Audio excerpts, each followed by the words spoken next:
Everyone, Andrew Falde here, and today we're going to talk about 3 simple techniques to improve your risk-adjusted returns. And you're going to see a lot of examples, and we're going to go very fast through this. All right, here we go. And first, let's define what risk-adjusted returns are. Okay, so we're talking about improving your risk-adjusted returns in addition to your returns. So returns divided by risk is what we'll define as risk-adjusted returns. Now let's get even more specific. What are returns? Returns are going to be your net profit, all right? And that's pretty simple, right? But how do we define risk? And risk can be defined many different ways. You can use volatility, like Sharpe ratio, deviation, drawdown, or just your absolute size, the absolute possible amount of risk that you could experience at 100% loss. I prefer to use drawdown as my risk metric, or the denominator in this calculation. So specifically, we're looking at net profit divided by drawdown, and I indicate that as return on drawdown, or sometimes annualized return on max drawdown is how I've used it a lot in the past. And it just depends on whether or not we're using the total return over many years, or if we're using the annualized return. Sometimes the annualized return is easier to compare things apples to apples in there. And you say, well, I don't really know how to do that or how that applies. So here's a couple examples. We're going to get into specific, stock-specific, strategy-specific examples in a minute. So this is the concept here. First is, say you have a strategy A and it has 25% return and a 30% max drawdown. So it'd be a 0.83 return on drawdown. In strategy B, well, it makes less, but it draws down way, way less than the strategy A. So its return on drawdown is 1.88. So over 2 times the return on drawdown, but with less total return. So my question to you is, which one can you trade bigger? Which one? Because you don't deposit percentage points into your bank account. You don't spend percentage points. You deposit dollars and you spend dollars, right? Or if you're in another country, a different currency. But you spend currency and you earn currency. So talking about percentages can kind of skew things oddly. So we need to convert it to which one can you actually trade bigger, which one can you make more money from?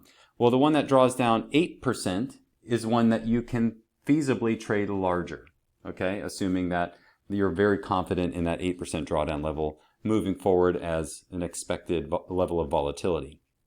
So really, which one can you trade bigger? Well, the one that draws down less than 1/3 the amount of drawdown is the one you could trade bigger. If you traded that at double the size, it would be the equivalent of earning 40% on 16% drawdown. Still half the risk. Now you're talking about 40% versus 25. Well, now you're making more on your actual capital because you're trading at larger size. All right, so let's get into the actual techniques. We've defined risk-adjusted returns, return on drawdown. Let's talk about the techniques to improve your risk-adjusted return. So we're going to start with a very simple trade concept, and it's going to be a 5-period momentum trade. Very simple concept.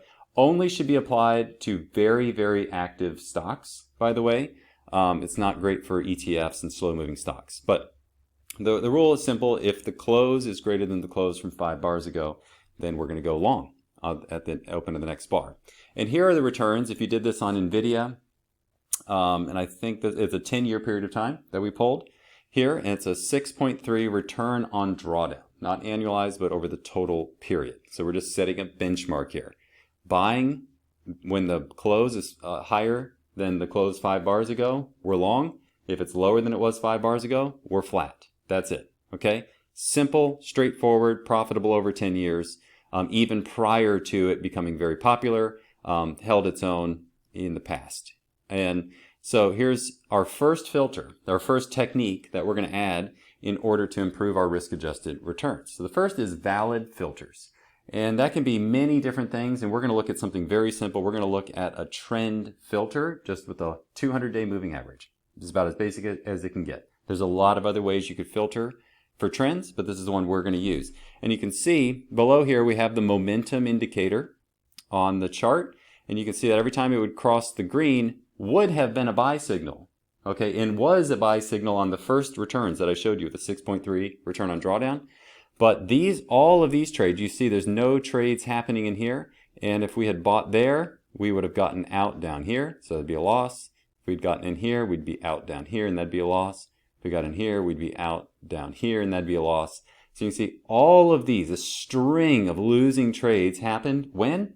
In a bearish trend. So we're skipping all these losing trades during a bearish trend. It doesn't mean every trade during a bear trend is a loser. You know, eventually as it turns back up, there's some winners in there, but there's a lot of volatility. There's extended periods of whipsaw and loss that can occur on the wrong side of a longer term trend. So we're going to skip those trades, and that's just a series of examples there of being skipped. So what happens is right here on the chart, you can see this flat area here and this flat area here, and there's probably a few others that are very short. I can see one right here as well. And what these are is when we were below the 200 moving average, there's no trades taken. And if I go back a few slides, you'll see that that was here when there was a drawdown, and here was a little more significant drawdown. So those two periods are now flat, and you don't have the drawdown. So what happens is you now have a 13.1 times drawdown, return on drawdown over that period of time. All right, so number 2 filter we're going to try here is price confirmation. This has worked in many different strategies that I've built and traded over the years, and price confirmation is very effective. So if the momentum and trend signal are triggered, so it's above the 200 moving average, we have a momentum signal, meaning the close is higher than it was 5 bars ago, and the actual entry signal, the actual entry point will be a breakout of the previous bar's high. So if we take out the high of the previous bar while those conditions are true, and that can happen later. So those conditions can be true and we can drift down just a little bit. And then what happens is if we still take out a high while momentum's up, while we're above the trend, we can buy at a little lower level. So here's just a quick example. We're above the 200 moving average. You see condition number 1. We're above this blue 200 moving average here. But there's no momentum signal until here. So right here, we closed. This close is higher than 5 bars ago close. So we have a slight uptick over a 5 bar period of time. But we don't buy yet. And there's times when if it didn't take out the high, you could see it drift down lower first. But in this case, you can see that our buy signal is, actually in this case, it's the same as if, because it would be just open in the next bar. However, it is confirmed if it had opened down here or continued to sell off, we'd not be in that trade. Take that, and then the exit is right here when the momentum crosses back below. We get out. We don't wait for it to come all the way back and cross below the 200 moving average. So with that change, we jump from a 13.1x drawdown to 16.03 times the drawdown. All right? So now we're going to talk, the third one that I want to show you today is dynamic sizing.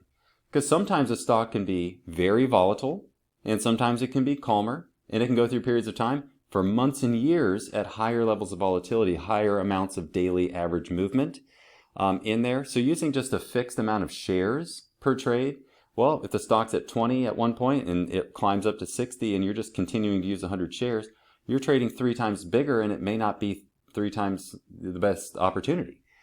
So dynamic sizing allows you to adapt to the current sizing. We're going to talk about a couple examples. So you can use average true range, ATR. You can use standard deviation. It's very common. So what we're going to, and the goal here, what we're trying to do is we're targeting an amount of P&L fluctuation per bar, because the measurement is on each bar will have an ATR or standard deviation or some other type of indicator if you want to use something else. But the fluctuation per bar, and that's our and divided by the volatility measurement. Okay, so this is a formula: target amount of P&L fluctuation per bar. That's one thing. Divided by volatility measurement. What does that mean? Well, hopefully I have the next point, and it is. Good. Our targeted amount of P&L fluctuation per bar is $400. And we're going to divide that by 1 ATR, and in this scenario, we're going to use a daily bar. Okay? So we're saying, I don't want to see this while I'm holding it on average. It's not guaranteed because volatility can increase and it can reduce, and the numbers will change. But we're targeting. We're trying to target what the volatility level is at this point. And so that'll be $400 per ATR of movement. All right. If that's kind of, you're just like, I don't really understand. It'll sink in later. You'll figure it out. It's not a really simple concept. But when you spend a little time with it, you can get comfortable with it. I've seen that happen for many traders. And this gives a nice little, an additional bump up from 16.03 times drawdown to 16.33. Minor. And if you think, well, for all the brain damage I'd have to go through to figure out my sizing every single time, if you're doing it manually, you may say, I'll just stick with dollar-based sizing, just like a fixed amount of dollars per trade. And that'd be fine too for the small difference here. But I have seen it make a bigger difference than this example here in many scenarios in the past. So now I want to talk to you about how to skyrocket your consistency. If you know these concepts, but you don't apply them, how can they help you be more consistent? Well, they wouldn't. So here's my question. Have you ever found an opportunity, maybe like what we're talking about now, either a specific stock or adding some filters to your trades, and you see an opportunity and simply failed to follow through, only to come back later and see that it would have done very well if you had just followed through and implemented it? Well, that's a very common challenge, and I've experienced it myself, so I totally understand that. And here's another question. Would you like to know what the largest and most successful hedge funds in the world have in common to produce their consistent returns? There's one thing that I have found over the years, over a 15-year period of time, that I've found to be a massive correlation between the top performing hedge fund managers and proprietary traders. And it's not something that is secret to them and only available to them. You can do it as well as I have. So what do all of these traders and these funds have in common? Ray Dalio's Bridgewater, Jim Simon's Renaissance, and Larry Hite, the legendary trader and fund manager. What do all three of them have in common?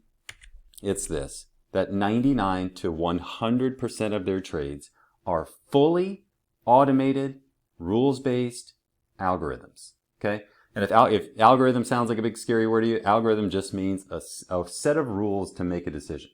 So it's rules-based and fully automated. All right, so you just finished watching 3 simple techniques on how to improve your risk-adjusted returns, and you discovered that one of the keys to very consistent returns of the top funds and hedge fund managers and firms in the world is automation. So right now I'm going to invite you to go to a link and watch a presentation that I gave on how to start automated trading if you have no prior experience of any kind with programming, automation, computer science, etc. All right, if you just are a trader, but you are really interested in automating your trades in order to be more consistent in your results, then go to learnautomatedtrading.com right now to watch a presentation on how you could start your automated trading literally within a few days and with only several hours of work.